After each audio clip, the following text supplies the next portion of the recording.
Dr. Finlay, The Further Adventures of a Black Bag, based on the stories by A.J. Cronin and dramatised by Sue Rodwell, starring John Gordon Sinclair, Brian Pettifer and Celia Imrie. Birth and Death. The trouble with Finlay is he sometimes lets his ambitions run away with him.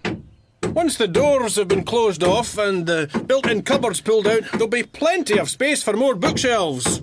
I'm sure there will be. And the man has far too much energy for his own good, or for everyone else's, come to that. Then McFinnan's going to put a long table right down the middle of the room with cupboards underneath. Don't you worry, Doctor. It'll look just fine when it's finished. I'm sure it will, Finlay. We hardly ever use that room, and we really do need a laboratory in Arden House. And there I've been 40 years and not realised. How on earth did I cope all this time? All the most go-ahead practices have their own labs these days. Medicine's changing. We need to be changing too. Modernising, testing, experimenting. We can't be seen to be too old-fashioned, Doctor. Of course not. Now I'm a full partner, I want to be making a real contribution to the practice. And how many weeks of noise and mess am I going to have to put up with? It won't take too long. You'll be finished by the end of next week, I'm sure. Isn't that right, McFinnan? What's that, Doctor? You'll be finished in a couple of weeks, won't you? Oh, aye. As long as I don't come across anything unexpected. Unexpected? Oh, you never can tell with old houses like this. You take one brick out the wall and the whole place collapses round your head. Aye. Very good, McFinnan. Maybe you should just pull the house down and start from scratch. I'll get that. Old-fashioned I may be, Finlay, but I can still manage to open my own front door. Of course, you realise it's all this dust and noise has driven Janet away to her sisters. Nothing else could. Dr. Cameron doesn't seem too keen. He'll come round. Hello, Dr. Cameron. Come away in, Dougal. I am sorry to call so early, Doctor, but as I was on my way to work... Davy, Dougal? So what's the problem? it's our Jackie, Doctor. He's got this terrible wheezing. I don't know what's the matter with the bairn. I'll call by in my rounds this morning. Have a look at him. Oh, could you, Dr. Finlay? Jessie's been up with the wee lad all night. She's at her wit's end. It's probably one of these new fangled illnesses, so Finlay's your man. Right. Aye, well, I'd best be away to work. I'll see myself out. That wife of his. She'll be the one ordered him round here. You don't like Jessie Todd? I do not. It's criminal the way she treats her mother-in-law. All sweetness and light in front of Dougal, and the moment he's away, she's nagging at the old woman. I remember Jessie when she was just a wee lass, and she was a tough one then. I look forward to meeting her. And you know what was the worst thing, Doctor? They had me in not long ago to mend a burst pipe. I was working away all morning, listening to Jessie cooing over that spoilt bairn of hers, and nagging at her mother-in-law, and she never offered me a single cup of tea. Not one. I'll go and fill the kettle. Oh, very kind of you. He's been bad since last night, Doctor. And you say this came on suddenly. Aye. He hasn't had a cold at all. No, he's been right as rain until last night. And you keep the room warm enough. A great fire.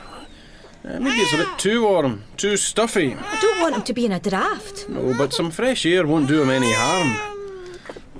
You're a big, strong boy, aren't you, Jackie? There, dear. It's all right. The doctor's not going to hurt you. How old is he now? Almost 18 months. You'd think he was older, wouldn't you? Certainly would. He looks as if he likes his sweeties. He does. Maybe you could not give him quite so many. Is that what's wrong? Too many sweeties? No, it's not that. What is it then? Well, he has a mild fever. There's a definite wheezing in his chest, but it doesn't seem to be congested. I wonder if you could bring him to the surgery tomorrow. There are some tests. Tests? It's just routine. Aren't you going to give him something now? There really is nothing I can give him. Dr. Cameron always leaves a tonic when he calls. A tonic? Well, maybe I've something in my bag. While you're here, Doctor, you might just as well see to my mother-in-law. Is she ill? Mother Todd. She's 82 and hardly had a day's illness in her life. No, it's just the insurance likes her to be looked over now and then. You make her sound like a motor car. I'm sorry, Doctor. Yeah, never mind. Here's some tonic for wee Jackie. Mix a teaspoon in a glass of water and give it to him twice a day. And you'll bring him to the surgery tomorrow. I don't want to take him out the state he's in. It'll probably do him good. How do you know that when you don't even know what's wrong with him? All right, Mrs. Todd, I'll come by tomorrow and take some samples. Samples? There's nothing to worry about. Oh, it's all right, my lovely one. Poor Ian. The doctor's going to make you better, if he can. Shall I show you up to my mother-in-law? Aye, I've got time before morning surgery, but there'll be a charge, I'm afraid, as it's for insurance. Well, maybe you could look at her for, say, half the usual fee, seeing as you're here already. Aye, maybe. She's in the attic bedroom. It's right at the top of the house. You don't mind going all that way, do you? No, Mrs. Todd, I don't mind at all. Or would it be easier for you just to sign the papers? You wouldn't need to charge for that, would you? I think I'd better give your mother-in-law a proper medical examination before I sign anything. Very well. I suppose we'll have to bear the expense, as usual. Old people are such a worry, aren't they? Well, they certainly can be.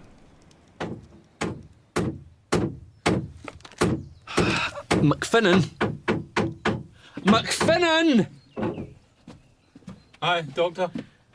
Do you think you could be a little quieter? Quieter? I've some medical journals to read, and it's mighty difficult to concentrate, so if you could keep the noise down... Well, it's hard, just being next door, you know, but I'll do my best. There's some plastering I can get on with for a wee while. Thank you. All right, Finlay. Let's see what these journals of yours have to say that's so revolutionary. Oh, God! My goodness, Dr. Finlay. You don't want to be bothering with an old gen like me. Your daughter-in-law asked me to take a look at you. Oh, I'm in fine fettle, Doctor, for my age. Just a bit of a tickle in my tubes at night. It's the bairn I'm worried about. How is he? Well, he's got nothing more than a wheezy chest, I think. Oh, thank goodness for that. It's a bit nippy up here, Mrs. Todd. I don't suppose he will. I'm sorry? Oh, that's not what you said. Oh, I'm a bit deaf, Doctor, but people get so exasperated when I say pardon too often. I try and guess. It drives poor Jessie quite mad.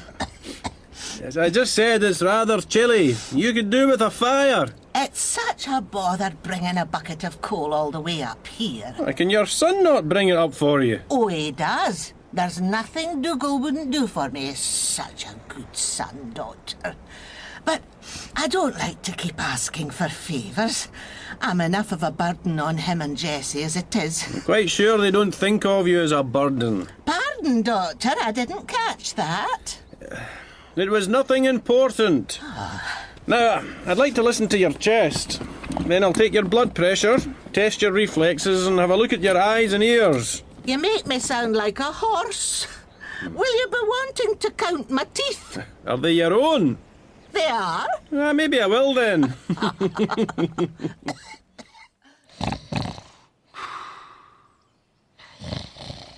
Dr. Cameron, What, Janet? Oh, McFinnan, what is it? you've got damp Have I? in the laboratory. Oh, I see. It's not a laboratory yet. Ah, it's coming along grand. You won't recognise it soon. That's what I'm afraid of. I think your drain's probably blocked. I'll go outside in a minute and clear it. Right. Your sandwiches look very tasty. I made them for my lunch, then I must have nodded off. Aye. I'm sorry, McFinnan. Do you want some? Well, I wouldn't say no. I'm feeling rather peckish. Help yourself. Thank you, Doctor. Oh, they're not as good as they look, are they? Huh. I can do better than that. If you could sign there, Doctor. And there. And this one as well. You've taken out 3 different life policies on your mother-in-law. You know these insurance men. They're terrible ones for selling you things whether you need them or not. Are you not wanting to know how she is? I'm thinking she must be just fine if you've signed the forms. Well, she's well enough in herself. She's got the constitution of a woman half her age. Glad to hear it. But she's got a bit of a cold coming on. Really? It might be a good idea to make sure there's a fire in her room these chilly nights. More expense. You don't want it to turn into bronchitis, do you? Of course not. But what with the price of coal, and you wouldn't believe her appetite. It's not right in a woman her age. There's no end to the costs. I'll bring her a good strong cough mixture tomorrow when I call by to see your son. She's probably given Jackie her cold. Well, maybe. Oh, Dougal, you're back early. Aye. I've cut down on the overtime. I'll be doing morning shifts next week. More pennies lost. Aye, but at least I'm home to see how my boy is. Dr. Finlay? Well, it's nothing serious. You'll be just fine. Oh, that's great news. Where's my boy? Where's he gone? Oh, there you are. Oh, there's my wee lad. Has Jessie offered you a cup of tea, Doctor? Oh, what must you think of me? I'm so sorry. Don't worry about it, Mrs. Todd. If you'll excuse me, Doctor, I'll just pop upstairs to see Mother. You don't want to do that right now, Dougal. She said she'd be having a lie down. I'm sure she's sound asleep, and she won't thank you for waking her. Aye, you're probably right. You sure about that tea, Dr. Finlay? Aye, quite sure. I need to get back to Arden House. Maybe I'll just have another listen to young Jackie's chest before I go. Have you seen the McKechnie book on childhood illness, Doctor? On the third shelf, next to the greys. Oh, aye. Thank you. Is this for a patient you're worried about? Oh, I'm just checking something. If there's anything I can do. No, thank you, Doctor. The postman delivered 3 large boxes this afternoon. Aye, that'll be the beakers and the test tubes. More supplies? They were on special offer. It'll save us 2 or 3 guineas in the long run. Us?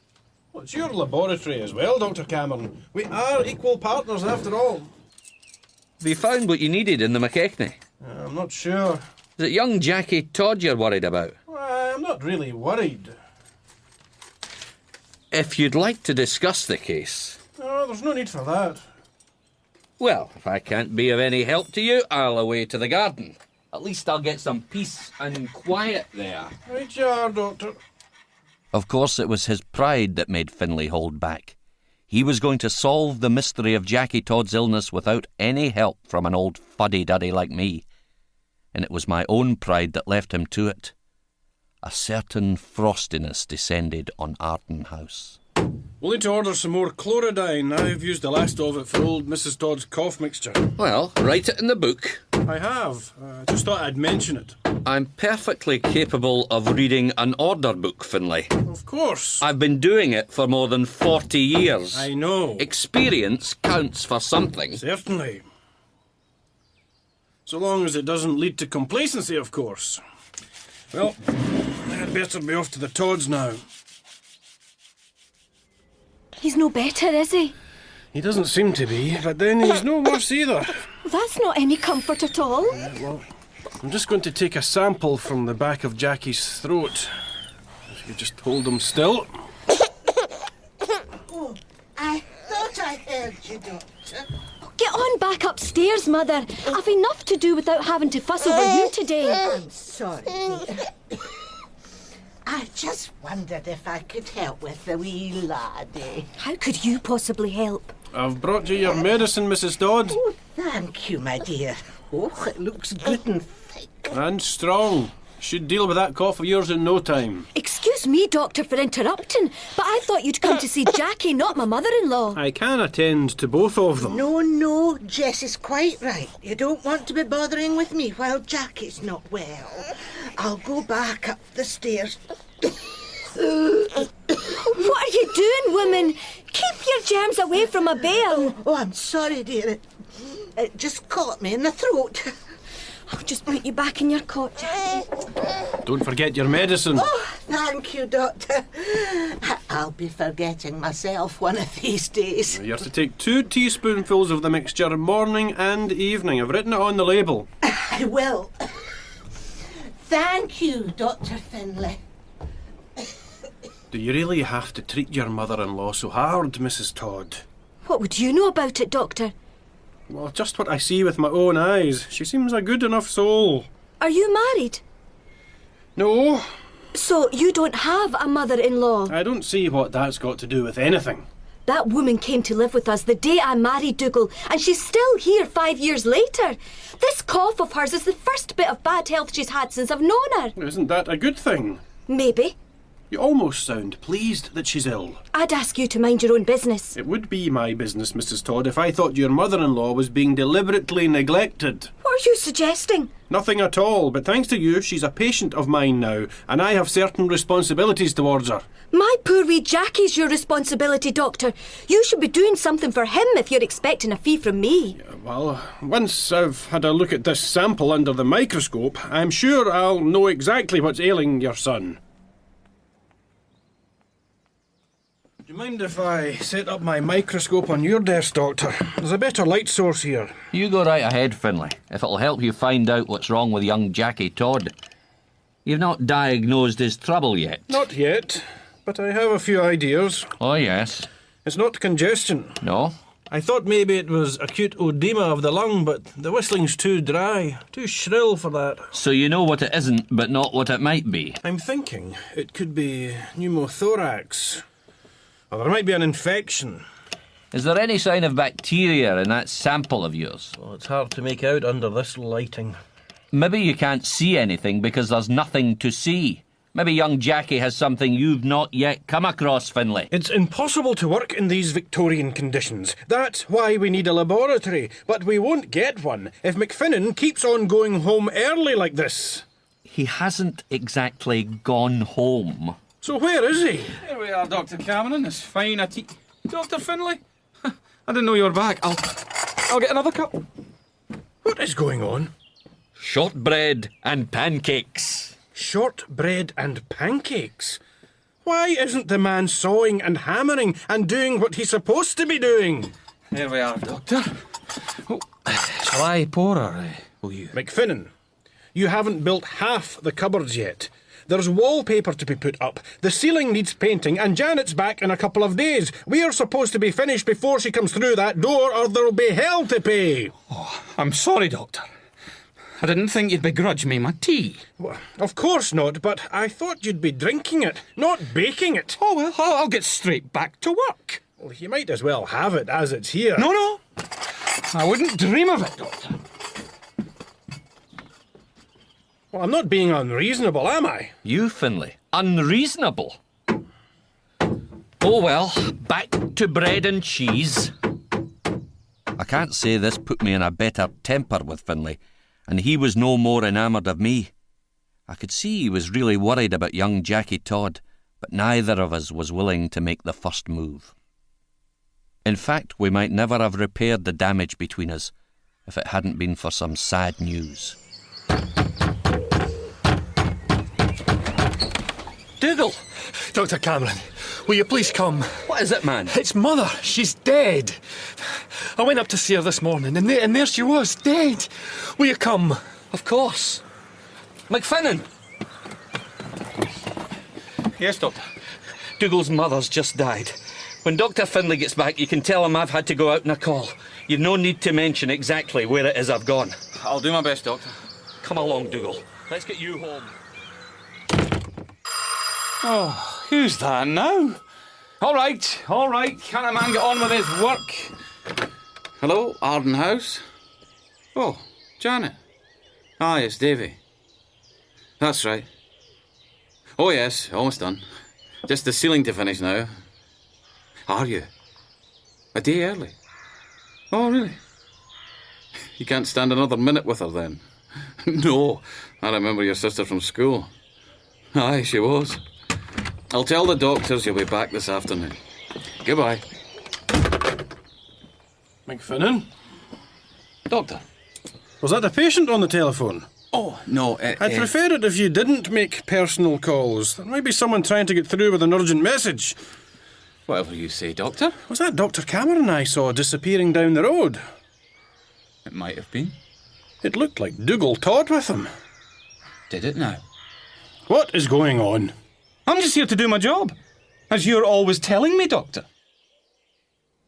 Poor poor mother. Hush now, Dougal, or you'll wake the bairn. Is your mother-in-law upstairs, Jessie? She is, just as Dougal found her. You'll be having some death certificates with you, Doctor. First things first, Jessie. That'll probably be the man about the coffin. Oh, no! I told you, Dougal. There now, Jackie. Let's see who's at the door. Dr. Finlay. I've just heard the bad news, Mrs. Todd. But Dr. Cameron's already here. Aye, so I understand. Finlay? Doctor? I'll not be paying 2 fees for 2 doctors. It's all right, Mrs. Todd. This is routine where there's been a sudden death. I wish you'd show as much concern for the living. My Jackie's no better. Perhaps we can take a look at him after we've attended to the deceased. After you, Dr. Finlay. It's a fair climb to the attic. What are you doing here? Dougal called by. You weren't in, so I said I'd see to the business. And a sad business it is. McFinnan told you where I was then. Aye, I finally got it out of him. This is my case, Doctor. Mrs. Todd was under my care. Aye, she was. And now the poor woman's dead. What do you mean by that? Nothing at all. She was 82. It was probably her heart. Let's hope so.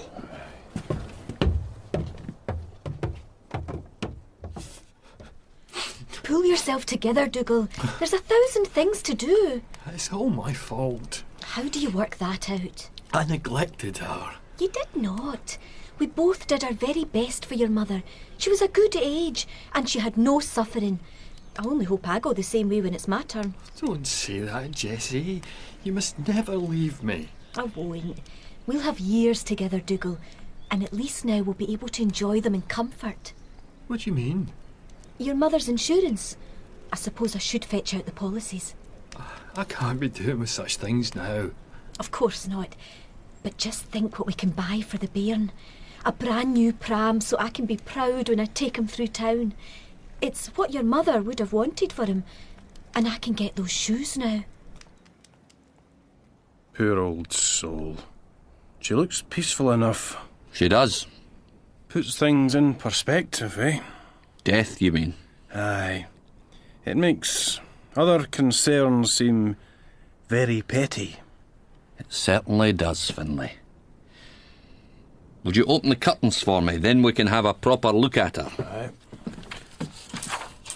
Is that the cough mixture you prescribed her there on the bedside table? Good God, it's half empty. What was the dose supposed to be? 2 teaspoonfuls twice a day. She must have been swilling it down. Maybe she liked the taste. Would you pass me my bag, Finlay? I think we better try and find out what she actually died from. Now, that's odd. Your mother never wanted a big funeral. I suppose not. Plain and simple, no fuss. I suppose so. Come along, Dougal. Look to the future. Our mother wouldn't want you to mope. I wonder if we might have some tea, Mrs. Todd. Of course. Dr. Finlay, was it a peaceful end for Mother? Your mother was very peaceful, Dougal. I can promise you that. She's in a happier place now. If only I'd been a better son. You did just fine, Dougal. Oh, don't forget, we'll be needing 3 death certificates, Doctor. 3? For the life insurance. Of course. The insurance. Then I'd better speak with Alec Robertson, find out why the coffin hasn't arrived yet. I think a coffin might be a little premature, Mrs. Todd. What on earth do you mean? Oh, Jessie, I could really do with a cup of tea if it's not too much trouble. I've an awful head on me. No! Mother! Come and sit yourself down, Mrs. Todd. Oh, what's the matter with you, Dougal? You look as if you've seen a ghost. I don't understand. It was the cough mixture, Dougal. Your mother took a drop too much and it sent her into a very deep sleep. Anyone might have thought she wasn't breathing. Till they took her pulse, of course. You stupid old woman! Why aren't you dead? Jessie! I've got a terrible head. Yes, dear. You're a fool, Dougal. I'm sorry, Mother. What on earth for, dear? You go and see what's the matter with Jessie. Aye, all right. Poor lass, she's a lot to put up with. You're an old fraud, Mrs. Todd. Whatever do you mean, Doctor? I saw your face. You heard every word Jessie said. Well, sometimes it's handy to be a little deaf. I do have to live here after all. Oh, I feel a bit dizzy. Here. Have my tea, Mrs. Todd. It'll help clear your head. Oh, thank you, Doctor, I will. What were you thinking of, taking so much of the cough mixture? But I took just what you told me to, Dr. Finlay. 2 tablespoons twice a day. Teaspoons, Mrs. Todd. I said 2 teaspoons. No. Aye. Oh, go on with you. Did you not read the label? Oh, I can't read, Doctor. Oh, whoosh now, Jackie. Don't you cry. Still, I wouldn't have thought 2 tablespoonfuls would have had that effect on you. Well, maybe I did like the taste. And it made me feel so relaxed. Mrs. Todd. It's all right, Jackie. Your granny's got you. So this is your young patient, Finlay. He is. He doesn't sound much better. Oh, the poor bairn. Would you mind very much if I took a look at him? No, Dr. Cameron. I'd be grateful for your opinion. Well, Jackie, and what's ailing you? Let's have a look. I thought as much. Would you be wanting your stethoscope? I don't think so. But I wonder if I might borrow one of your hairpins, Mrs. Todd. Of course, Doctor. What on earth are you going to do to him? Do you know what a squeaker is, Finlay? Is it another name for pneumonia in these parts? No, it's a... There you are. It's from a child's toy, and when you press it like this, it squeaks. And if you're silly enough to put it up your nostril like young Jackie did, you squeak. Jackie. Your face was a picture, Finlay, I have to say. You're not going to let me forget it, are you, Doctor? It was an easy enough mistake to make. Aye, all right, all right. Well, McFinnan's finished the job. And look at the mess he's left. We can clear it up before tomorrow. He stepped dust all over the place. There's a note from him. Apparently Janet rang and... Oh my God. What is it? You get the broom, Finlay. I'll get the dustpan. We haven't much time. Now, what's all the panic? Too late. Janet? In Dr. Finlay, The Further Adventures of a Black Bag, Dr. Finlay was played by John Gordon Sinclair and Dr. Cameron by Brian Pettifer. McFinnan was played by Stuart Macquarie, Jessie Todd by Pauline Lockhart, Dougal Todd by Andrew McIntosh, and Mrs. Todd by Tina Gray. The episode was dramatised by Sue Rodwell and produced and directed in Bristol by Viv Beebe and Jeremy Howe.